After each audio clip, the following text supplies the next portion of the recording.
오늘 성례주일. 여러분, 저는 이제 강단에 설 때마다 많이 뜹니다. 여러분은 못 느끼시겠지만. 그래서 진행되는 것이 자칫 틀어지면 그때부터 긴장이 파삭 돼가지고 막 머리가 회로가 완전히 엉켜가지고, 방금도 틀린 거 아시죠? 성부님이 안 오고 성령이 먼저 나오지 않나, 이런 실수를 했습니다. 죄송합니다. 하나님께서 우리를 믿는 자로 세우시고 하나님의 거룩한 자녀로 세워가면서 은혜 주시길 기뻐하시는 분 하나님이십니다. 그래서 조직신앙에 보면 은혜의 방편이란 말이 있죠. 우리 아마 공부하신 분들은 자주 들으셔서 은혜의 방편을 무엇인지 알 거예요. 뭐가 있죠? 말씀과 성례와 기도입니다. 이 세 가지를 통해서 하나님은 은혜 주시기를 원한다는 거죠. 그런데 이제 우리가 이 성례, 말씀, 기도라는 이 세 가지가 택한 자녀에게 주시는 하나님의 은혜의 방법인데, 또 이것을 구분하면 이렇게 구분할 수 있겠죠.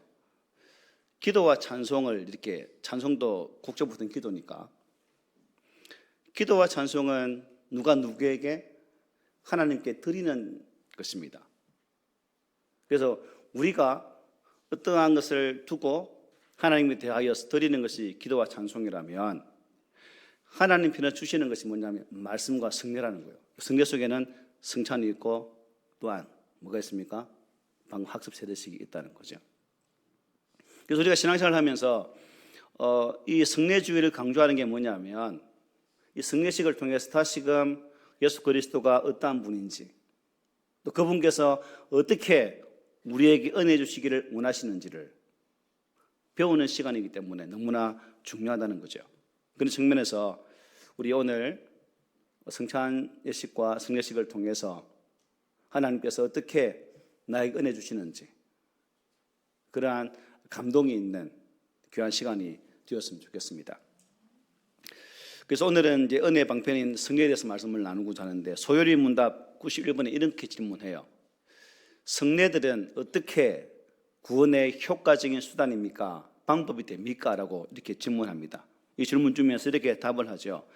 성례들은 구원의 효과적인 수단이 되는데, 성례들 안에 있는 어떤 덕이나 혹은 그 성례들을 집행하는 자 안에 있는 어떤 덕 때문이 아니라 오직 그리스도의 축복하심과 성례들을 믿음으로 받는 자들 안에 계시는 그리스도의 영의 역사하심 때문이다라고 말씀합니다.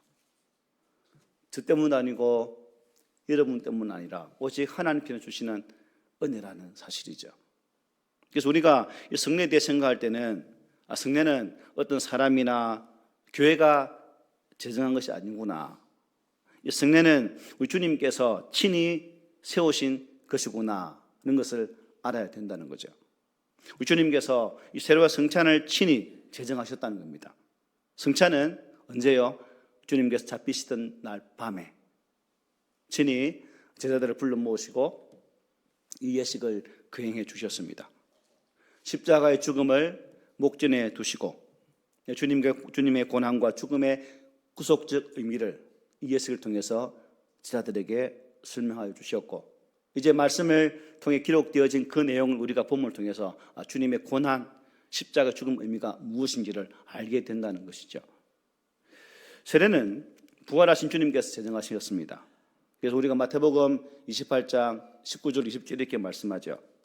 그러므로 너희는 가서 모든 민족을 제자로 삼아 아버지와 아들과 성령의 이름으로 세례를 베풀고 내가 너희에게 분부한 모든 것을 가르쳐 지키게 하라. 볼지어다 내가 세상 끝날까지 너희와 항상 함께 있으리라 하고 말씀하셨어요. 이 세례는 누가 제정하신 거라고요? 예수님께서 친히 제정하셨다는 것입니다. 그래서 우리가 알아야 할 것은 이 세례와 성찬은 우리 주 예수 그리스도께서 친히 제정하시고 행하라고 명하신 것이라는 겁니다. 그러므로 우리는 다시금 주님 오실 때까지 이 예식을 거행하면서 우리 구주 예수에 대한 그 은혜와 사랑에 다시금 감격하고 무엇 때문에 나를 사랑해 주시는지, 또한 그 사랑을 통해서 당신이 왜 십자가에 죽으셨는지에 대한 의미들을 깨닫게 해주시는 귀한 날이라는 사실입니다. 그리고 성례는 여러분 교회 안에서 행해지는 것이고 믿는 사람만 참여할 수 있다는 거죠. 믿는 사람만. 혹시 우리 가운데 안 믿는 사람 계십니까? 나가주세요. 네. 믿는 사람만, 믿는 사람만. 구원의 복음은 믿는 사람이나 믿지 않는 사람에게 다 전해져야 됩니다. 구원의 복음은 믿지 않는 자나 믿는 자에게 공이 들려져서 그 구원의 소식으로 반응하는 삶을 나타내야 됩니다. 그러나 이 성례전은 어떻게 해요? 믿는 사람, 주 예수 그리스도를 구주로 믿고 신앙을 반듯하게 고백한 사람만이 이 예식에 참여할 수 있다는 겁니다. 그러므로 저와 여러분들은 성례는 또 성례식은 주님께서 주인 되시구나 하는 것을 알아야 되겠죠. 주님이 계시지 않는다면 우리의 행하는 이 모든 것이 뭐예요?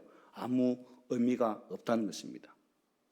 이 성례전의 주인 되신 주님 안에서 성령이 친히 우리의 마음에 감동케 하시고 그 감동하신 은혜 가운데 반응하면서 우리 마음 다하여 신앙을 고백을 드리는 이 예식이 되었어야 된다는 겁니다.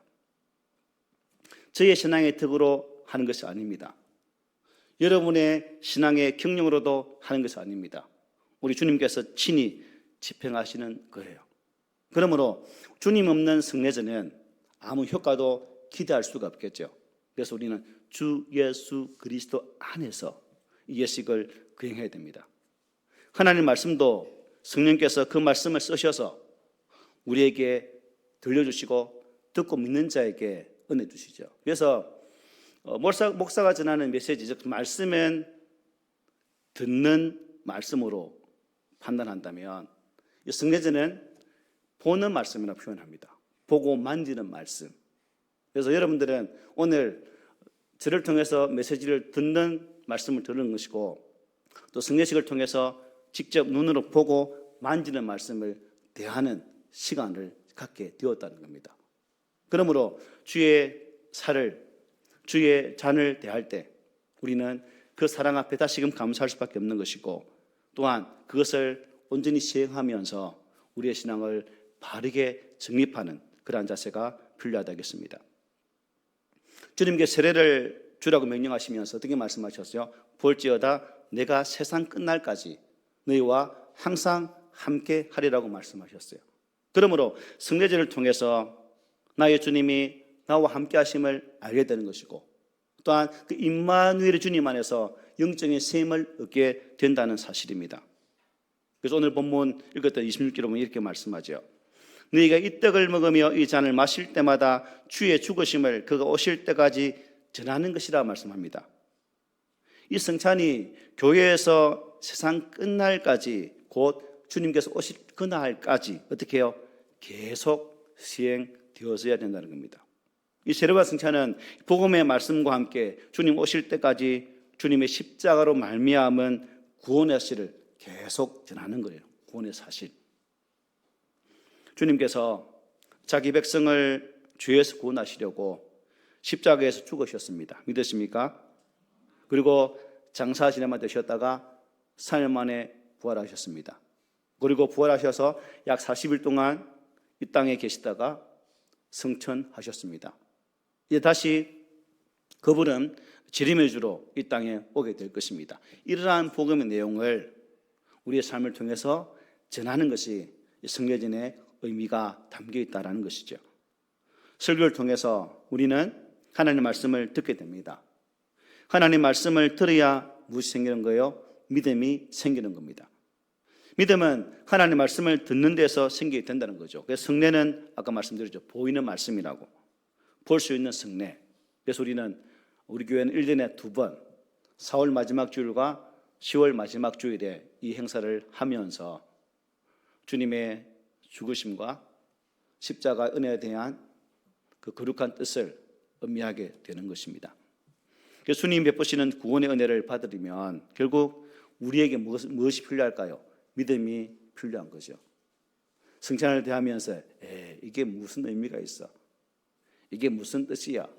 라고 생각해 버린다면 우리는 결코 주님의 은혜 효력을 얻을 수가 없습니다. 그러나 이 떡을, 이 잔을 대할 때 우리 주님께서 나를 위해 이렇게 찢기셨구나, 나를 위해 모든 피를 다 쏟으셨구나 라는 사실 앞에 감사하는 모습이 있어야 되죠. 그래서 주님은 이 성찬에 참여하는 자에게 이렇게 말씀하셨습니다. 사람이 자기를 살피고 그 후에야 이 떡을 먹고 이 잔을 마실지니라고 하셨죠. 자기를 살펴라는 말씀은 과연 내가 주인임을 고백하고 회개하면서 그리스도를 믿고 의지하고 있는지를 나를 살피라는 겁니다. 내가 진실로 그리스도 안에서 그 구주 예수 그리스도를 믿고 있는지를 살피라는 겁니다. 나아가 지치되어진 성도들 간에 주님 안에서 함께 사랑의 덕을 세우며 살고 있는지를 살피라는 겁니다. 이 검증을 통해서 우리는 이 예식을 통해 더 깊이 있게 은혜 자리로 나갈 수 있다는 사실입니다.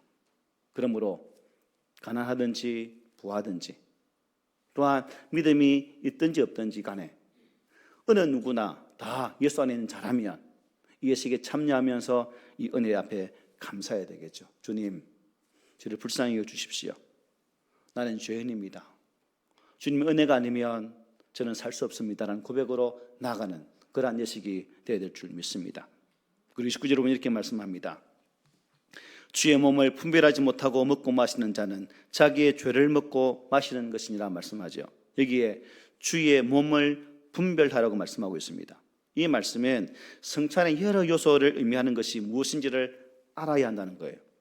우리가 성찬에서 떡을 먹을 때 입으로 빵을 먹지만 영적으로는 뭐예요? 하늘잔치에 참여하여서 그 언약의 주인이신 주님 베푸시는 생명 양식을 먹는다라고 생각해야 된다는 거죠.